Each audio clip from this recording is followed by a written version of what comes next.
Break के बाद आपका बहुत बहुत स्वागत है हमारी इस खास बातचीत में।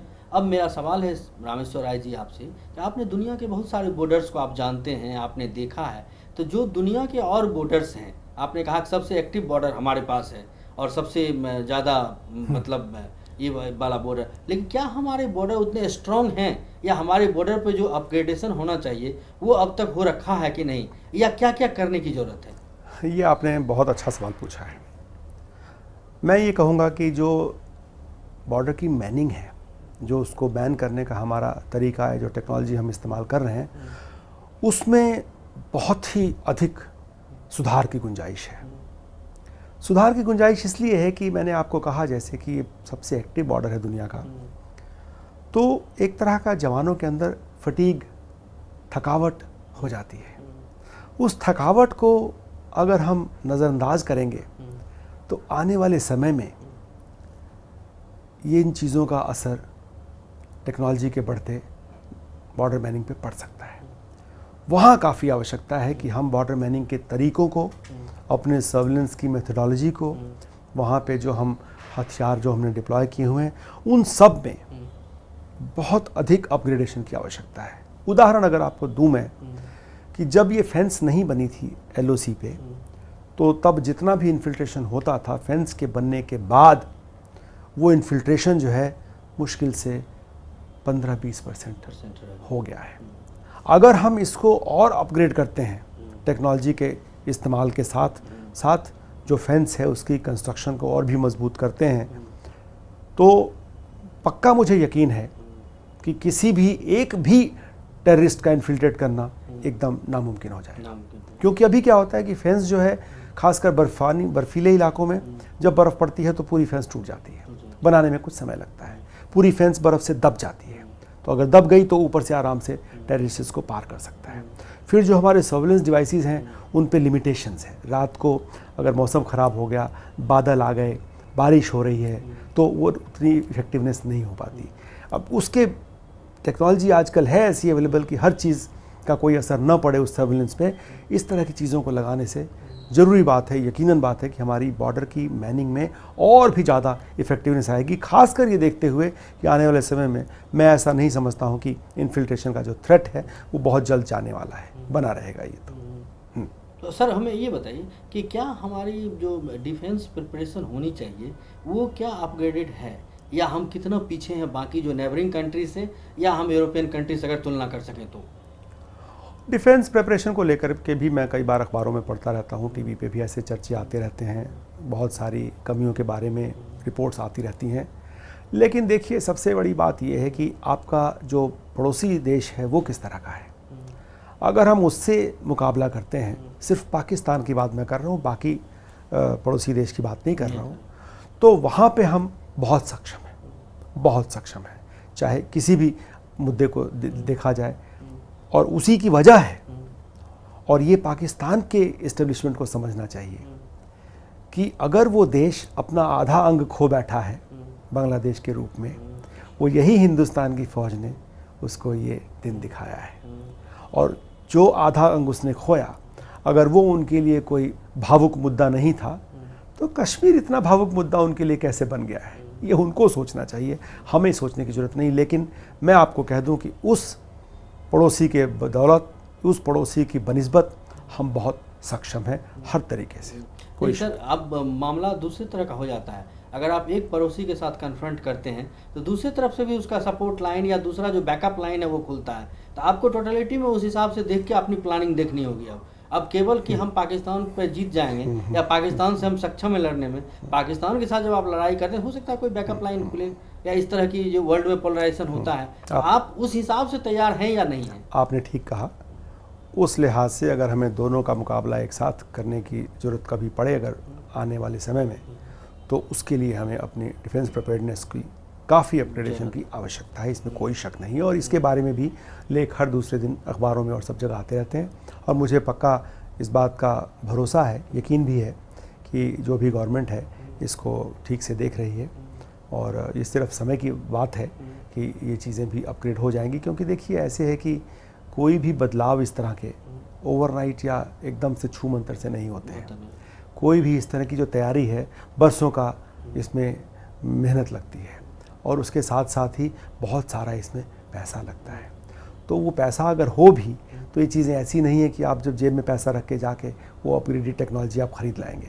और टेक्नोलॉजी ख़रीदने के साथ साथ कई और मुद्दे उसके साथ आ जाते हैं। अगर टेक्नोलॉजी आई है तो ट्रांसफ़र ऑफ टेक्नोलॉजी भी देखनी पड़ेगी। ऐन मौके पे किसी ने अगर हथियार या एमुनेशन दिया और ऐन मौके पे बंद कर देगा तो हम क्या करेंगे। बहुत सारी ये कॉम्प्लेक्स बातें हैं जिसको कि समझना पड़ता है, उसको इसके बीच में शामिल करना पड़ता है।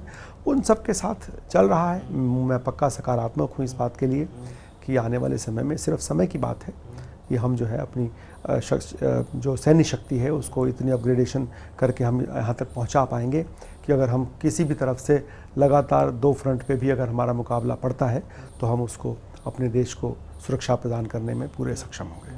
आज प्रधानमंत्री की कई देशों की यात्रा अभी पिछले दिनों हुई, जिसमें अमेरिका से लेके जापान से लेके चाइना से लेके और कई जगह डिफेंस के लेवल पे भी बात हुई कि हमारा डिफेंस डील कहाँ होना चाहिए, क्या होना चाहिए। और आपने देखा कि FDI भी हो चुका है 49% का। तो आपको क्या लगता है कि ऐसे में जब हम FDI करके और सब कुछ करें तो इस हिसाब से डिफेंस में हम अपने आप को किस तरह से आप मैन्युफैक्चरिंग सेक्टर्स लगाएं या अपग्रेडेशन के लेवल पर हमें क्या करना चाहिए? जो आपने कहा और जो गवर्नमेंट ने स्टेप्स लिए हैं एक बहुत सकारात्मक कदम है इस दिशा में, लेकिन इन कदमों के चलते वो सक्षमता बनाने में अभी वक्त है। मैं यूँ कहूँगा कि ये गवर्नमेंट का पूरा टाइम निकल जाए और जो ये अभी सकारात्मक विचार प्रस्तुत किए गए हैं उसके ऊपर अगर एक कदम भी गवर्नमेंट चल पाए, इनमें से प्रोजेक्ट्स जो हैं सुचारू रूप से शुरू भी हो पाएँ, तो शायद ये बहुत बड़ी उपलब्धि होगी इस अभी के गवर्नमेंट की। वरना इन चीज़ों में समय लगता है, बहुत समय लगता है, जैसा कि मैंने कहा आपको। लेकिन हाँ, अगर भारत अपने आप को एक साउथ ईस्ट एशिया में, आसियान में एक पावर के रूप में अपने को उभरता हुआ देखना चाहता है, तो पावर जो है बिना सैन्य शक्ति के अपग्रेडेशन के या बिना सैन्य शक्ति के एटलीस्ट जो उसका थ्रेशोल्ड लेवल है वहाँ तक पहुँचे, कोई इसकी पावर को मान नहीं सकता है। तो उसकी दिशा में कदम सही है, उचित है। कितनी ताकत से, कितनी फोर्सफुली, कितने जल्द से जल्द इसको लागू कर पाएंगे, वहाँ देखना पड़ेगा कि हम क्या कर पाते हैं। और उसके ऊपर अभी जो कि मैंने अब तक देखा है अपने 4 दशकों की सर्विस में, मैं अभी इसके ऊपर एक सवाल या निशान लगा के रखूँगा जब तक ये बातें सचमुच ज़मीन के ऊपर कार्यान्वित नहीं हो पाती। सर, हम अब 2 चीज़ों को और आपसे समझना चाहेंगे। पहला तो ये कि पाकिस्तान की तरफ से जो बयानबाजी पिछले दिनों हुई है, चाहे वो जनरल परवेज मुशर्रफ की बात हुई या बिलावल भुट्टो की बात हुई, सब हुआ, उसको आप कैसे देखते हैं एज ए आर्मी मैन? और दूसरा मैं ये जानना चाहता हूँ आपसे कि अगर आपको कहा जाए कि जिस तरह से अभी फायरिंग हो रही है, लोग मारे जा रहे हैं, वहाँ आसपास के जो एरियाज में लोग परेशान हैं, पशु मारे जा रहे हैं, तो फिलहाल इसको कैसे, किस तरह से टैकल किया जाए? देखिए, पहले सवाल आपके बयानबाजी जो है बिलावल की और मुशर्रफ की, अगर हम इसको यूँ कहें कि एक शब्द में इसको हम यूँ कह सकते हैं कि ये बिल्कुल नादानियत है।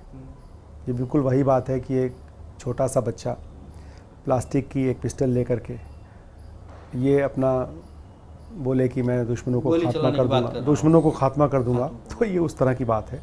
इससे ज़्यादा मेरे ख्याल से इसको कुछ भी तवज्जो देने की आवश्यकता नहीं है। मुशर्रफ खुद जो है अपना रह चुके हैं वहाँ के आर्मी चीफ, वो काफ़ी वाकिफ़ हैं इन चीज़ों के ऊपर।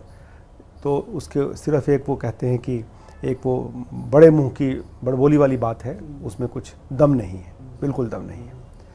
जहाँ तक अभी के नुकसान को लेकर आपने बातचीत की, लोग परेशान हैं, लोग परेशान हैं, खराब है जी, घर में इतने मोर्टार गिरे हैं, इतने गोला गिरे हैं, तो उसका डैमेज हो गए। तो फिलहाल क्या हो सकता है इसका? तो उसके देखिए फ़िलहाल और आने वाले समय में भी इसका यही हो सकता है कि पाकिस्तान के साथ जब भी ऐसी कोई वारदात हो तो हमारी जो फोर्सेस वहाँ डटी हुई हैं वो जवाब में इतना ज़्यादा उनको क्षति पहुँचाएं कि उनको ये अनएक्सेप्टेबल हो जाए कि हमको वो उंगली भी दें थोड़ी सी।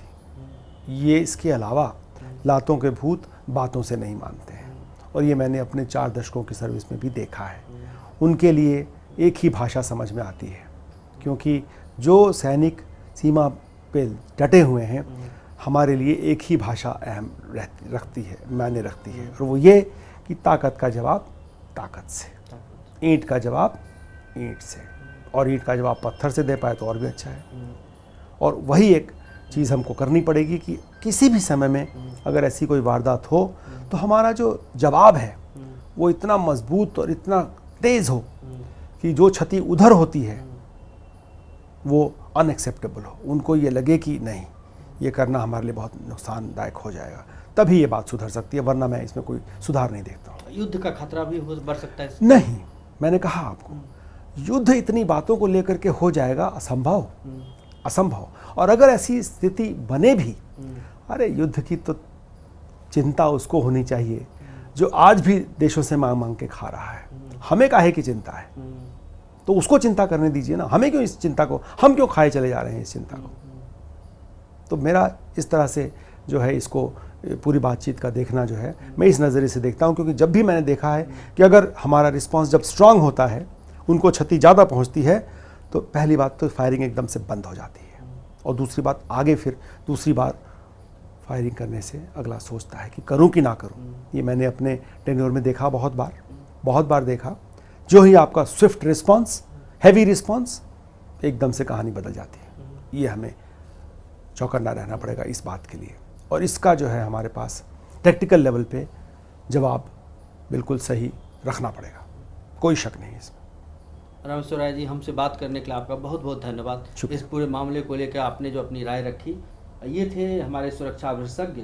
और सीमा पर लगातार हम बार बार इस बात को दोहराए हैं कि सीमा पर जिस तरह से अभी फायरिंग चल रही है उसका करारा जवाब देते ये आए हैं। इनका एक लंबा टेन्योर रहा है अपने जीवन काल का, और इसलिए हमने बातचीत इनसे करके समझने की कोशिश की कि पूरे मामले पे इनकी क्या राय है और क्या इनकी बानगी है। मुद्दा में आज फिलहाल इतना ही। अगले दिन हम फिर हाजिर होंगे नए मुद्दे और नए मेहमान के साथ। फिलहाल दीजिए हमें इजाज़त। नमस्कार।